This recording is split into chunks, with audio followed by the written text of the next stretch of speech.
यहाँ मीडिया में मतलब मैं देख रहा था, यहाँ पे इतना बड़ा कास्ट सेंसस का मुद्दा है, बट अब आजकल बस Israel Israel Israel caste census को नहीं दिखा। मतलब जो चाहे वो अदानी हो चाहे वो कास्ट सेंसस हो, जो ज़रूरी बातें हैं उसका कुछ नहीं होगा, मगर इजराइल हो, बॉलीवुड हो, क्रिकेट हो, उस पर चलते जाएंगे। अदानी तो आपने इसके चिपका दिया, वो तो छूटेगा नहीं, गांव गांव चला गया अदानी का। और लोग ये कहते हैं अदानी के यहाँ इसी का रुपया है। हाँ, वो 20,000 का आपने उठाया था, 20,000। अरे बाप रे, ये तो धोती खोल रहा है। एहे, रहा नहीं जाता, तड़प ही ऐसी है ना। नहीं, सुके। बड़ा इन्वेस्टमेंट कहाँ से आएगा? कल ही एक स्टोरी आई है कि ये कोयले के प्राइस इन्फ्लेट कर रहा है।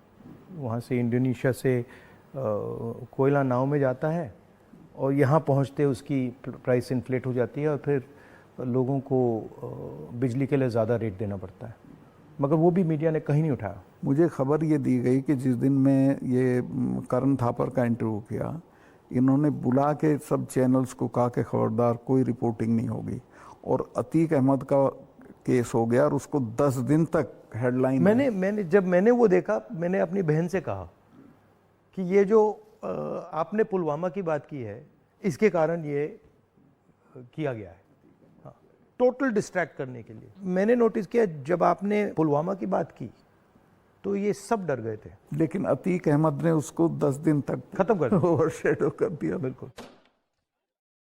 भारत जोड़ो यात्रा में मुझे एक बात समझ आई कि कितना भी मीडिया पे कंट्रोल हो, अगर आदमी डायरेक्ट जनता के पास जाता है, हाँ, तो फिर कोई नहीं, तो नहीं चलता। जनता ओनली आंसर है, जनता के पास जाना। और अगर आप जनता के पास जाते हैं तो बहुत जल्दी जनता को बात समझ आ जाती है, वो टाइम नहीं लगता। नहीं, जनता तो अवेयर है देश में, ऐसा नहीं उन्हें मालूम नहीं है, बट उन पे कोई प्लेटफॉर्म नहीं है, कहाँ कहें, किसको कहें। उनके रिप्रेजेंटेटिव भी ऐसे ही गए गुजरे हैं सब। पहले मैंने पार्लियामेंट में स्पीच दी कास्ट सेंसस के बारे में। जब मैं इसकी रिसर्च कर रहा था, मैंने देखा कि हमारे सब इंस्टीट्यूशंस में, चाहे वो मीडिया हो, ब्यूरोक्रेसी हो, जो ओबीसी वर्ग है, जो दलित वर्ग है, जो ट्राइबल वर्ग है, उनका कोई रिप्रेजेंटेशन नहीं है। मतलब आप बिलीव नहीं कर सकते, मीडिया में चाहे आप सबसे बड़े मीडिया हाउसेस देख लीजिए या सारे जो एंकर्स हैं, सारे रिपोर्टर्स देख लीजिए, इसमें एक ओबीसी नहीं है, एक दलित नहीं है, एक ट्राइबल नहीं है।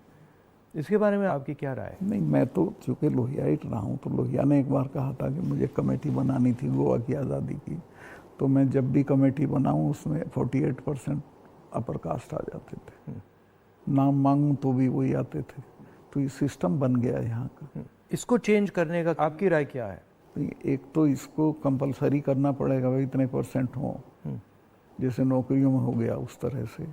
और दूसरे उन वर्गों में थोड़ा चेतना बढ़ानी पड़ेगी, भाई तुम इन पेशों में आओ। बट इसमें इंटरेस्टिंग बात यह है कि जो स्थिति है एक्चुअली इंस्टीट्यूशनल स्ट्रक्चर में हिंदुस्तान में, उसके डिटेल्स ओबीसी वर्ग को भी नहीं मालूम, दलित वर्ग को भी नहीं मालूम। आपने थोड़ा, मतलब मैंने तो थोड़ा सा छुआ है, बट एक्चुअली किसी को नहीं मालूम, पता ही नहीं है। सही कह रहे हैं। क्यों? क्योंकि पूरा जो इन्फॉर्मेशन का सिस्टम है उसमें कोई ओबीसी नहीं है, कोई दलित नहीं, कोई ट्राइबल, वो भी उन्हीं के हाथ में है। तो एक प्रकार से लाउड स्पीकर ऑन कर देते हैं और इतना लाउड करते हैं कि कोई कुछ बोल नहीं सकता है। जैसे आपने पुलवामा की बात की, कास्ट सेंसस की बात की, अदानी की बात की, बस loud speaker, Modi ji loud speaker on कर देते हैं और जितना चिल्लाना चाहो चिल्लाओ, कुछ नहीं होता।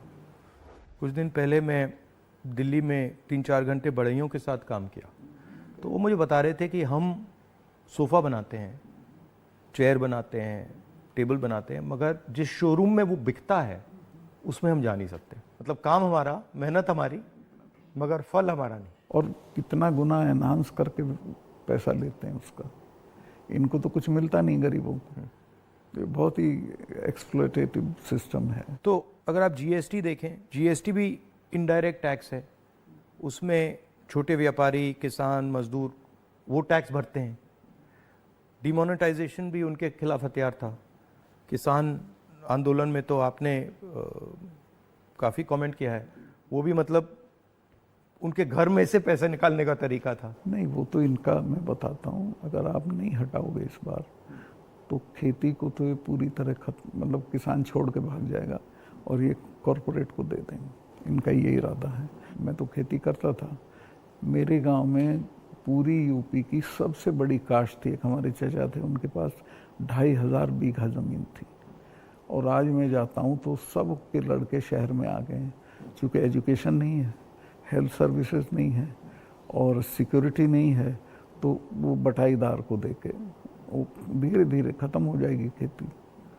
खेती को ख़त्म करेंगे, फौज ख़त्म करी दी से ये ला के अग्निवीर में कौन इतने से अरसे के लिए अपनी जान देगा।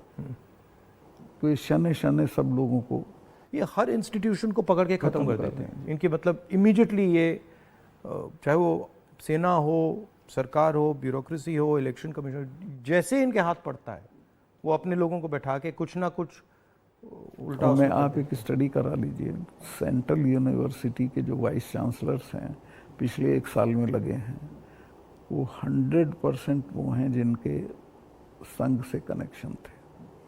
उसके बिना आप कोई नौकरी नहीं पा सकते हैं आज, और सेंट्रल यूनिवर्सिटी की तो बिल्कुल नहीं पा सकते हैं। जो इंटर कॉलेज के प्रिंसिपल होने लायक भी नहीं थे, वो वीसी लगे हुए हैं सब जगह। मतलब इनका शिक्षा का सिस्टम नहीं रहा, कंट्रोल का, माइंड कंट्रोल का सिस्टम बनाने की कोशिश। आपके मुताबिक इम्प्रूवमेंट लाने का क्या तरीका है?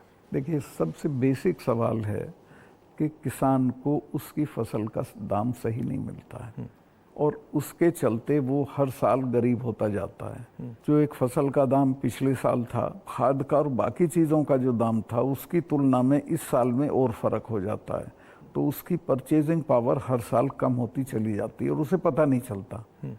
ही डजंट नो कि मैं गरीब हो रहा हूँ, लेकिन वो गरीब हो जाता है क्योंकि उसके जितना 1 मन गेहूं में पिछले साल खाद खरीद सकता था, इस साल नहीं खरीद सकता, इस साल ज़्यादा गेहूं देना पड़ेगा। तो वो जो उसकी परचेजिंग पावर कम होती है, उसको एहसास ही नहीं है, पता भी नहीं चलता है। तो वो तो मैंने देखा, जब पब्लिक मीटिंग्स में बताते तो कहते हैं हमें तो पता ही नहीं था ये। मैं कहा भाई तुम्हें पता ही नहीं, तुम गरीब हो रहे हो। तो उन्हें सुन के बुरा लगता है। फिर मैं समझाता हूँ, बताओ पिछले साल इतने गन्ने में कितना सामान खरीदते थे, इस साल कितना खरीदते हो। तो सबसे पहले है कि जो पैरिटी ये है एमएसपी, इसको लागू करना चाहिए। एमएसपी में ये नहीं कि सरकार सारी फसलों का एमएसपी दे, लेकिन एमएसपी करने से बाज़ार गिरेगा नहीं। और एमएसपी है इसलिए कि बाज़ार एक ख़ास जो आपने दाम तय किया उससे नीचे गिरेगा तो सरकार इंटरवीन करेगी।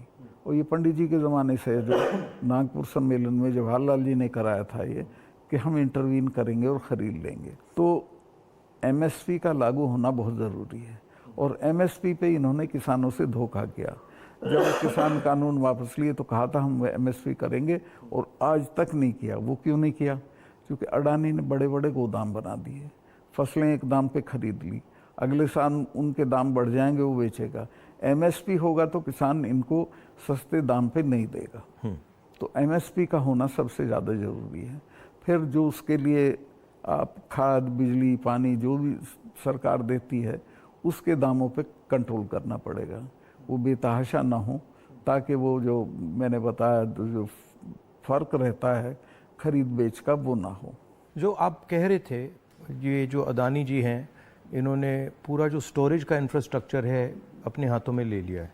इसका इफ़ेक्ट मैंने जम्मू कश्मीर में देखा, इसका इफ़ेक्ट हिमाचल में दिखता है, अलग अलग स्टेट्स में, हरियाणा, पंजाब में। हरियाणा में तो पानीपत में बड़े बड़े गोदाम बना दिए। तो पूरा मतलब इस जो स्टोरेज का इंफ्रास्ट्रक्चर ये कैप्चर कर लिया है।